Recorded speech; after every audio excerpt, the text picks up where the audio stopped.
All right, everybody, Samori Benjamin here at Citi Field before Game 2 of this Subway Series. I'm now here with Mets starter David Peterson. David, man, thank you for joining me, and we have a beautiful day here at Citi Field, but what's it like to be a part of this great rivalry, city rivalry, Mets and Yankees? Yeah, thanks for having me. It's always fun, especially when both teams are doing well and fighting for that top spot in the division, and so yeah, I think it's really competitive. A lot of good players on both sides, and it's fun to match up against each other. Yeah, man. You've been a part of this for a few years. I mean, you have both stadiums, the ballparks are packed, the fans are very excited. What's it like just to play in that kind of atmosphere, man? Yeah, I think it's cool. It's definitely a playoff atmosphere, and it's fun to see the city come together to two different sides. And yeah, there's a lot of noise, and they come out and show out for their team. So it's been a lot of fun to be a part of. You, I believe, were raised in California and Colorado, right? When you were a kid growing up, it could be high school or was there any point where you were in any kind of big rivalry that was maybe similar to this?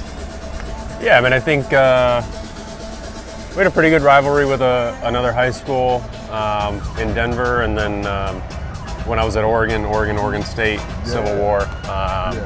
That was always a fun one. So I would say that's probably the closest to the Subway Series. But yeah, it's always fun when you go up against your quote-unquote rival and go head-to-head and see where you match up.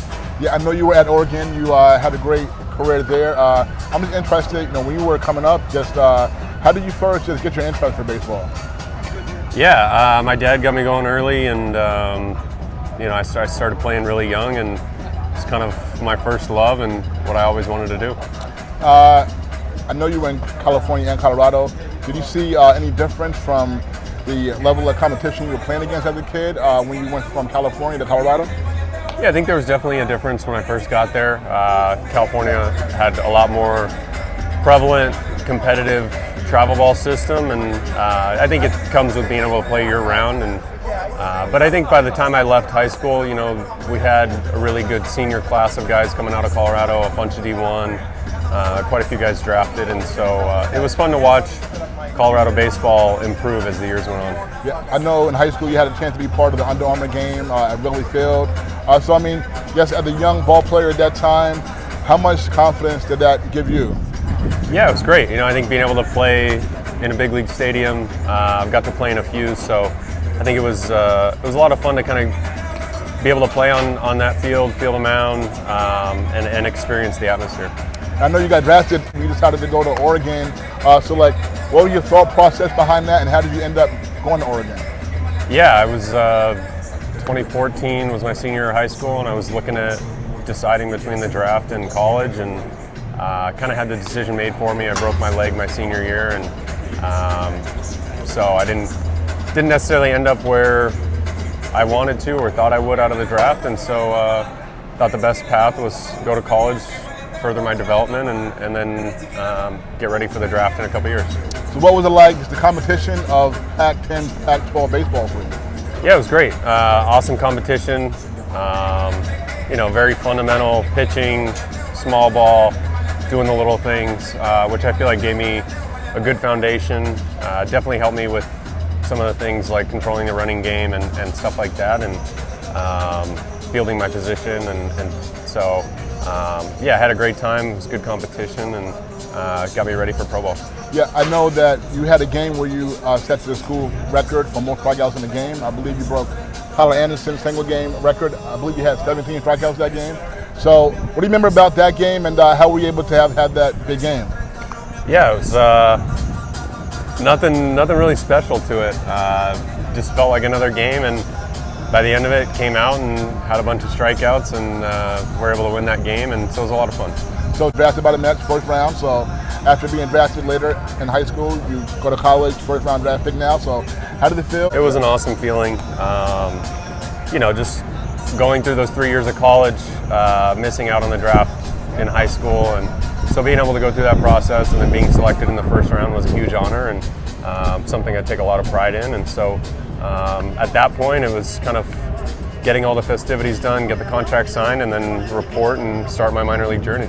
You've been here now 6 seasons, but What do you remember about your Major League debut that 2020 season? Yeah, it was a strange one for sure. It was awesome. It was at Fenway, historical place in the game. Obviously no fans, but I think being able to make my debut and get my start in the big leagues was awesome. And then the next year, a couple of years, as fans started to come back, it was a lot of fun to kind of feel that atmosphere as time went on. 3 more for you. Just early on for you, just being in the major leagues. What was the most difficult part for you to being a young pitcher in the major leagues? Yeah, I think just continuing to develop and learn lessons from outings. I think there's always, especially in this game with how volatile your position on the roster is, you can be going up and down. And, I think I kind of fed into that a little bit my second year in 2021. And then I broke my foot and had a lot of time to myself in rehab, just thinking about, kind of who I was as a pitcher, getting back to my strengths and going out there and competing with the best stuff that I have. Yeah, and you've pitched very well here the last 2 or 3, 4 years. And last season you had an ERA under 3, and this season you had an ERA under 3 most of the year. You got like 3.18 right now. So what do you think has allowed you to really be able to come into your own and be one of the best pitchers in the National League? Yeah, I think a lot of it has to do with the experience of the last 5 years, and continuing to learn more about myself, develop my pitches more, and kind of grow into and shape the pitcher that I am and want to be.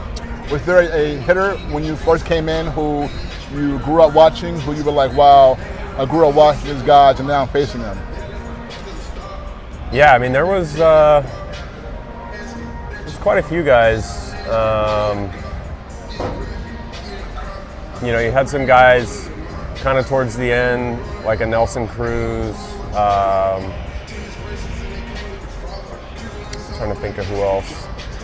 There's a ton of guys I feel like I watched in high school. No doubt. That I ended up crossing paths with, and it's cool for me to be able to face them, but it's also cool that they were in the game when I was in high school or whatever, and they're still around and they're still doing it at a very high level. Last question for you. I ask everybody this. Who is the most talented teammate you've ever played with? It could be on any level. Oof. I'm going to have to go DeGrom. DeGrom, okay, yeah. Nice. And he's pitching well this year. Okay, folks, New York Mets lefty starter David Peterson. David, man, thank you for joining me, and I hope that you make the All-Star team coming up this week, all right? Appreciate it. Thank you. Thank you, man. All right, folks, we're back.